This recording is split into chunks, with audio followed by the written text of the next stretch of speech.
Evening all, it's the 8th of August 2017, you're here with Dan in Essex, UK.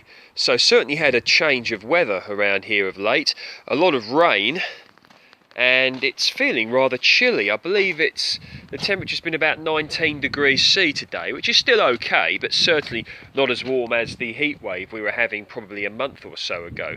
And it's making me think about preparation for winter and growing vegetables, etc. that are cold tolerant. So you can see what's going on in front of me here. Now, leeks here, these are a great vegetable that you can consider growing. Good time to set them is in the spring. So you set them in sort of March time.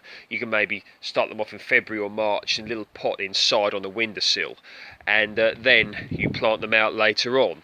I do have a video how to grow leeks, so check that one out. But they've got some leeks here. This is probably variety Musselburgh, I believe, but you can see they're well established now, and they will be ready for lifting throughout the winter months, and they'll survive the winter well into next year. Of course, if you don't eat them, they'll survive. But they really are a nice vegetable.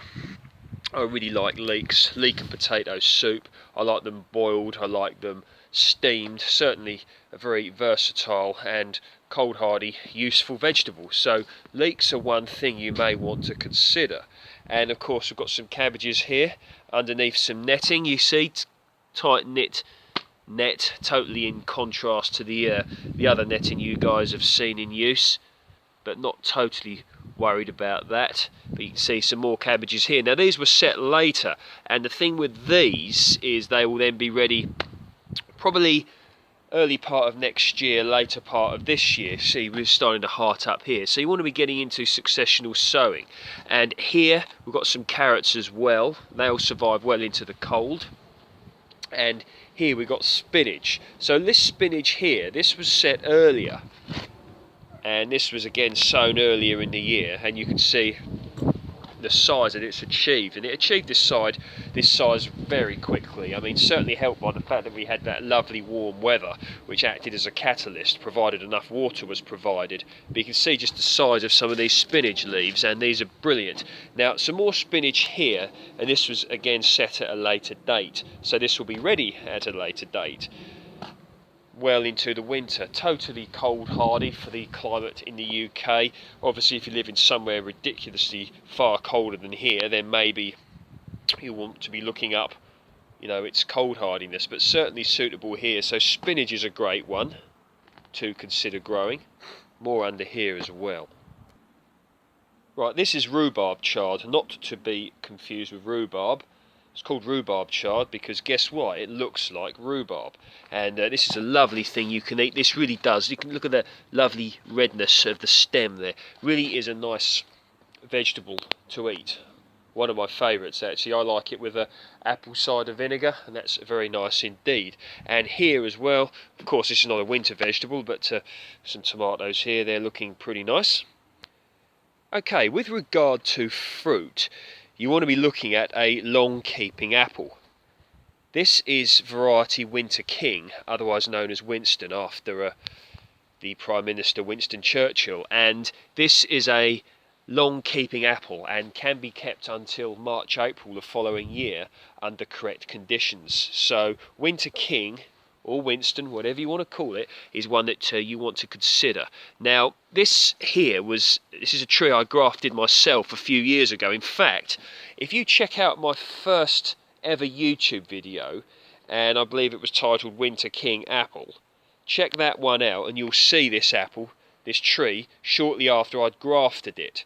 And I grafted it onto MM106 rootstock, which is otherwise known as a half standard. So it's certainly an interesting tree, and the fact that I grafted it myself makes it quite interesting to me. I like to see, I put my tag down there, look, Winter King, so you can see what it is. But you can see the graft. Have to excuse the light, it's getting dark in the evening, but the graft I made here, I just did a form of cleft graft, and it really has done well. And I'm hoping what it's going to be is a tree that sort of stays low but crops heavily on top and grows well. And it has put out some growth this year, and you can see it is carrying a crop as well. Now, we did have a lot of drought earlier in the year, and this has probably contributed to the apple's small size, but I'm not worried about that, and the fact that it wasn't thinned. But you can see, carrying a decent crop really, and next year if a bit more care is given to it and it's thinned, etc, etc, it should be a little bit better. But you want to be looking into a long keeping apple if possible, so Winter King is one for that. Now I must say that the scion for this I got from Stephen Hayes on the Stephen Hayes Fruitwise YouTube channel, so check him out, Stephen Hayes Fruitwise. Certainly with regards to inspiration, if you will, with regards to starting a YouTube channel, he certainly was a big inspiration for me. I find him interesting to listen to, very knowledgeable, and quite entertaining at times, so check that one out. And he very kindly some years sends out scions for grafting, so have a check out of that one. So yeah, looking pretty good. All in all, very happy with it. So of course a polytunnel can be used to extend the season as well, because it will keep the temperature warmer in here than outside. Of course frost will get in here eventually and start to slow things down, but you might be able to sort of, how would one say, wing it for a little bit longer with the use of a polytunnel or greenhouse, or even a simple small cold frame. But you can see, you know, we've still got some a good amount of kale in here, looking pretty good indeed, so I'm very happy with that. Something's actually eating at it, but no cabbage butterflies here. But yeah, so I think you guys are getting the idea of what I'm saying. Basically, you know, enjoy the summer, the time of plenty, the autumn, etc, etc, but don't get overly complacent, and you want to be thinking about having your own fruit and veg available when it's not so plentiful. And it seems certainly in the UK to me that we get more bad weather than good, and you want to make sure you've got some fresh produce to eat. So as I stated earlier, leeks are good, brassicas like cabbage, kale, Swiss chard, Brussels sprouts, etc. are good. Your root crops like your parsnips are good, carrots. So many things that you can consider.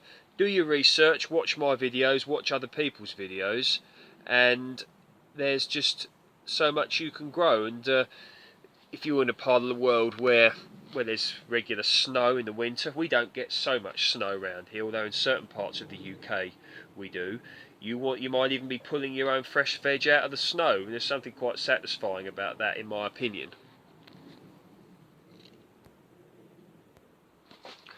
And I've been looking at my subscriber count, and it's gone up quite considerably of late, so thank you very much to everyone who has subscribed to my channel, or just people that watch it, you know, as a viewer and don't subscribe. You don't have to subscribe. If you do, I appreciate it, but if you just enjoy viewing my channel, great. And basically there's several reasons why I have a YouTube channel, and one reason for that is I simply want to spread the importance of growing your own food. And my reasoning for this is there's so much going on in the world, and we won't go into that because this is a gardening channel. It's not the purpose of this channel to discuss things like that. But one thing that unites mankind, or should unite mankind, is the fact that we all have a need for food one way or another. And what can be more important than that? The supply of food and water is incredibly important, and we must get it right.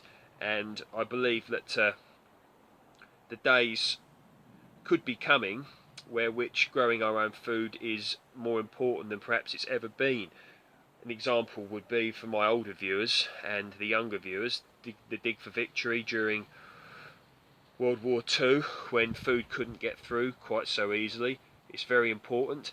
And also another purpose I like to have my YouTube channel is to a degree show people what's possible with a little bit of knowledge and hard work. And you will make mistakes. I've made many along the way, and in a way that's part of the fun of it. But it can be done, even if you live in a little flat with just a windowsill. You know, you could start off with a window box and work your way up slowly from there.